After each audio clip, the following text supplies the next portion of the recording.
నమస్తే. ప్రస్తుతం మనతో పాటు సీనియర్ జర్నలిస్ట్ జగదేవ్ గారు ఉన్నారు. ఆయనతో మాట్లాడదాం. నమస్తే సార్. నమస్తే సార్, చేవెళ్ళ నియోజకవర్గంలో ఇప్పుడు ప్రస్తుతం ఎంపీ అభ్యర్థులుగా కాసాని, కొండా విశ్వేశ్వర రెడ్డి అండ్ రంజిత్ రెడ్డి ముగ్గురు నిలబడుతున్నారు. వీళ్ళు ఎవరు గెలిచే అవకాశాలు ఎక్కువగా ఉన్నాయంటారు? అంటే చేవెళ్ళ కాన్స్టిట్యూషన్లో తీసుకుంటే మామూలుగా 6-7 ఉన్న అసెంబ్లీ నియోజకవర్గాలు పరిగి, వికారాబాదు, అది చేవెళ్ళ అసెంబ్లీ కూడా ఉంది, తర్వాత శేర్లింగంపల్లి, ఇవన్నీ. సో ఇక్కడ ఏంటంటే ప్రస్తుతం ఒక గాలి వీస్తుంది. ఎట్లా ఇప్పుడు బీఆర్ఎస్ఏ మూడోసారి కూడా గవర్నమెంట్ ఫామ్ చేస్తుంది అనుకున్నారు. చాలా కాన్ఫిడెన్స్గా కేటీఆర్ గారు కానీ కేసీఆర్ గారు కానీ చాలామంది మాట్లాడారు. కేటీఆర్ గారు అయితే మరలా ఎన్నికల ముందు ఇంటర్వ్యూ ఇచ్చినప్పుడు కూడా అన్ని ఛానల్స్కి మళ్ళీ ఇంటర్వ్యూ ఇచ్చి, ఒకటి చంద్రబాబు గారు ఇచ్చిన స్టేట్మెంట్లు కొంత దుమారం రేపాయి, ఎక్కడ ఓటింగ్ తగ్గుతుందనే ఉద్దేశంలోనో మరి ఇంకా ఇతర కారణాల వల్ల మళ్ళీ అన్నిటికీ ఇంటర్వ్యూస్ ఇచ్చుకుంటూ వెళ్ళినప్పుడు మాకెప్పుడు ఆ భయం లేదు, మాదే గవర్నమెంట్ ఫామ్ అవుద్ది, కాకపోతే 2-3 స్థానాలకే కాంగ్రెస్ బీజేపీ పోటీ పడుతున్నాయి అన్నట్టు కూడా స్టేట్మెంట్ ఇచ్చారు. బట్ అనూహ్యంగా కాంగ్రెస్ నవంబర్ 30న అయ్యే ఎన్నికలు, మార్చి నుంచి ఎందుకో కాంగ్రెస్ బాగా పుంజుకుంది. 2023 మార్చ్ తర్వాత నుంచి బాగా.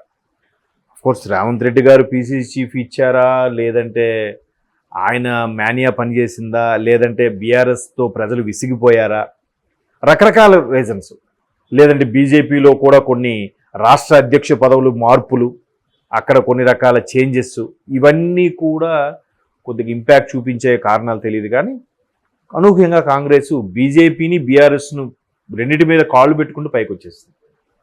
సో కాంగ్రెస్ గవర్నమెంట్ ఫామ్ చేసింది. అఫ్కోర్స్ బొటాబొటి మార్కులతో పాస్ అయ్యారు అనుకోవచ్చు, 63-64 సీట్లు అంటే.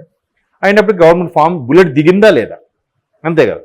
సో ఇప్పుడు జనరల్గా మొదటి నుంచి కూడా కాంగ్రెస్లో కానీ తెలంగాణలో కానీ ఈ పటేల్ అంటారు, రెడ్డి సామాజిక వర్గం, అది ఎందుకో బాగా ఆ సామాజిక వర్గం రాజకీయ పరంగా, మీరు మొదటి నుంచి కూడా ఉమ్మడి ఆంధ్రప్రదేశ్ ఉన్నప్పుడు కూడా చాలామంది ముఖ్యమంత్రుల వాళ్ళు చూస్తే రెడ్డి సామాజిక వర్గం చెందిన వాళ్ళు ఎక్కువ మంది కూడా ఎక్కడి నుంచి అయిన వాళ్ళు ఉన్నారు.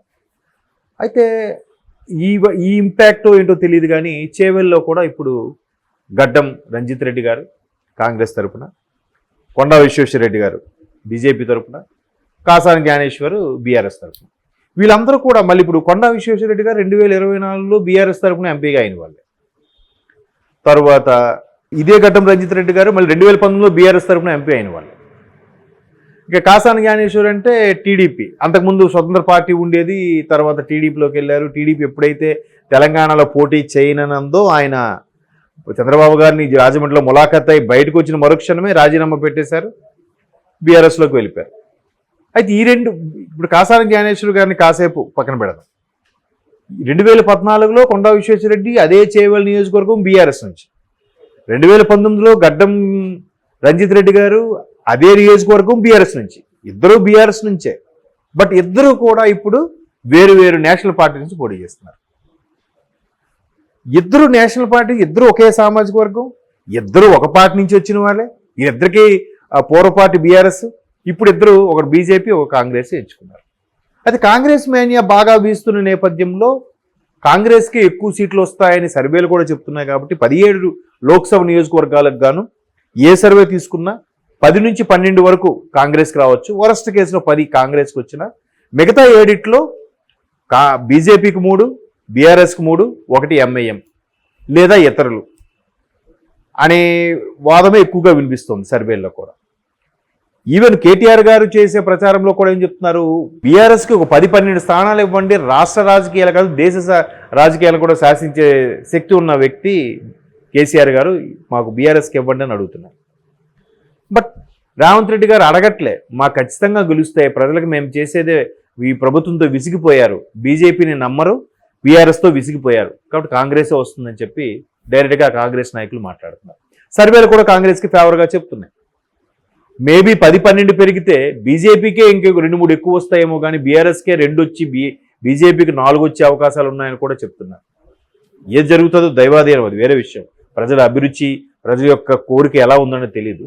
బట్ కాంగ్రెస్ మేనియా వీస్తున్న నేపథ్యంలో అట్లా గెలుచుకుంటూ కాంగ్రెసే ఎక్కువగా గెలిచే అవకాశం ఉంది. పైగా రంజిత్ రెడ్డి గారు ఆల్రెడీ సిట్టింగ్ ఎంపీ కాబట్టి కంపేర్ టు ఇంతకుముందు వాళ్ళతో పోల్చితే ఈయన కొద్దిగా బిజినెస్ మ్యాన్ కాబట్టి ఆ రకమైన గాలి ఇతనికే వీచే అవకాశం ఎక్కువ ఉందని చాలామంది అభిప్రాయం. సో చేవెళ్ళలో మొదటి నుంచి కూడా ఇప్పుడు రాజశేఖర రెడ్డి గారి హయాం ఉన్నప్పుడు కూడా చేవెళ్ళకు సంబంధించి చేవెళ్ళ చెల్లెమ్మ అనేవారు సబిత గారిని. మీ ఈ చేవెళ్ళ లోక్సభ కాన్స్టిట్యూషన్లో ఉండే మిగతా నియోజకవర్గాలు చూసినా కూడా ఆ పర్టికులర్ సామాజిక వర్గంగా ఎక్కువగా నేతల ప్రభావంగా ఉండే ఏరియా. ఇప్పుడు సబిత గారు కానీ, మనోహర్ రెడ్డి గారు కానీ, ఇంకా ఇద్దరు ముగ్గురు ఉన్నారు. వీళ్ళందరూ కూడా ఆ సామాజిక వర్గం చెందిన వ్యక్తులు కాబట్టి అది ఎందుకో బలంగా గాలి వీసి రంజిత్ రెడ్డి గారి గెలుపుకే ఎక్కువ అవకాశం ఉందన్నట్టుగా చాలామంది విశ్లేషకులు అనలైజ్ చేస్తున్నారు. ఈవెన్ సర్వేలు కూడా రంజిత్ రెడ్డి గారికి ఫేవర్గా ఉన్నట్టుగా చెప్తుంది. సో అంటే ఇప్పుడు ఇంత వీళ్ళతో పోల్చితే ఆయన రాజకీయ పరంగా అంత సీనియర్ కాకపోయినా అంత మైనస్లు ఇప్పుడు మొదటి నుంచి ఉన్నోడికి ఎక్కువ మైనస్లు ఉంటాయి. ముందు రీసెంట్గా వచ్చిన వాళ్ళకి ఏముంటాయి, అంతగా అవకతవకలు ఉండవు. అంటే రీసెంట్గా ఇన్ ద సెన్స్ మరీ ఫ్రెష్ అని కాదు నా ఉద్దేశం. అంటే ఒక 10-15 ఏళ్ళుగా ఉండే వాళ్ళకి సో దట్టు లోక్సభకు ఉండేసరికి అసెంబ్లీలో ఎక్కువగా మనం వాళ్ళ పేర్లు వింటాం, కానీ లోక్సభకి వెళ్ళేసరికి వాళ్ళ పేర్లు పెద్దగా వినం. బట్ రాష్ట్రం కోసం ఫైట్ చేసే వాళ్ళు ఉంటారు. రాష్ట్రం కోసం ఆ 7 నియోజకవర్గాల అభివృద్ధి కూడా వాళ్ళ భాగమే కదా. లోక్సభ పరిధిలో ఉండే 7 నియోజకవర్గాలు కూడా వాళ్ళ భాగంలోకి వస్తాయి కాబట్టి ఎక్కడ ఏది దట్టు ఎంపీ లాడ్స్ ఉంటాయి. ఎంపీ లాడ్స్లోంచి ఏ నియోజకవర్గం ఏం కావాలి, ఏది చేయాలి, ఆ నియోజకవర్గం సంబంధించి సెంట్రల్ ప్రాజెక్ట్స్ ఏవైతే ఉన్నాయో వాటన్నిటికీ రికమెండ్ చేయడం, వాళ్ళతో మాట్లాడడం, ఇట్లా చేస్తారు. అంటే చాలా బిజినెస్ మ్యాన్లు అవడం వల్ల వాళ్ళకు ఉండే బెనిఫిట్ ఏంటంటే వాళ్ళు పర్సనల్గా బిజినెస్ చేసినప్పుడు ఏ ప్రాజెక్ట్స్ కోసం ఎవరెవరు పెద్ద మనుషుల్ని ఏ సెంట్రల్ మినిస్టర్ని కలిశారో అనే ఒక ర్యాపో ఉంటుంది. ఆ ర్యాపో మీద ఇక్కడ కూడా ప్రజల ప్రయోజనాల దృష్ట్యా ఒకటి వాళ్ళు పార్షియల్గా స్వార్థంగా చేస్తారని కూడా నేను చెప్పట్లే. ఒకటి ప్రజా ప్రయోజనం అవుతుంది, రెండోది వాళ్ళకు కూడా నేము ఫేమ్ వస్తుంది కదా, నెక్స్ట్ ఎలక్షన్స్కి అది మైలేజ్గా ఉపయోగపడుతుంది కదా. ఆ ఉద్దేశంతో కూడా ఉంటారు బిజినెస్ మ్యాన్.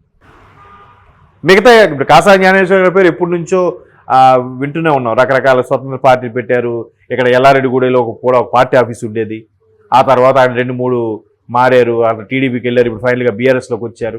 బీఆర్ఎస్ తరఫున పోటీ చేస్తున్నారు. ఆయన విశ్వేశ్వరరెడ్డి గారు కూడా ముందు బీఆర్ఎస్, ఇప్పుడు బీజేపీలోకి వెళ్ళారు. ఇట్లాంటివి ఉన్నాయి కాబట్టి బీఆర్ఎస్కి ఇప్పుడు ఇదే సిట్టింగ్ ఎంపీగా ఉండే రంజిత్ రెడ్డి గారు బీఆర్ఎస్లో కూడా కంటెస్ట్ చేయొచ్చు కదా. ఆయన తెలిసిపోతుంది కదా లోకల్గా ఉండే గ్రిప్. ఎందుకు మరి కాంగ్రెస్ వైపు మౌల్డ్ అయ్యారంటారు? సో కాంగ్రెస్లోకి వెళ్తే ఇక్కడ సిట్టింగ్ ఎంపీ, కాంగ్రెస్ మేనియా బాగుంది, రేవంత్ రెడ్డి గారి నాయకత్వం కూడా ఒకవైపు దూసుకెళ్తుంది కాబట్టి అన్నీ కలిసి వస్తాయి కాబట్టి ఆయన కాంగ్రెస్లోకి వచ్చారు. ఆయనకి కూడా అధిష్టానం మీద గురి కుదిరింది కాబట్టి ఆయనకి టికెట్ ఇవ్వడం. అంటే ఒక టైం బాగున్నప్పుడు ఆ థాట్స్, ఆ డెసిషన్ తీసుకోవడం కూడా చకచకా జరిగిపోతుంటుంది. మేబీ రంజిత్ రెడ్డి గారే గెలిచే ఛాన్సెస్ ఎక్కువ ఉన్నాయని కూడా చాలామంది విశ్లేషణ. చూద్దాం మరి, ఇంకా ఇన్ని రోజులు లేవుగా, మహా అయితే ఇంకొక 10-15 రోజుల్లో పోలింగ్, అక్కడికి ఇంకో 20 రోజుల్లో కౌంటింగ్ ఉంది. చూద్దాం. Okay sir, thank you.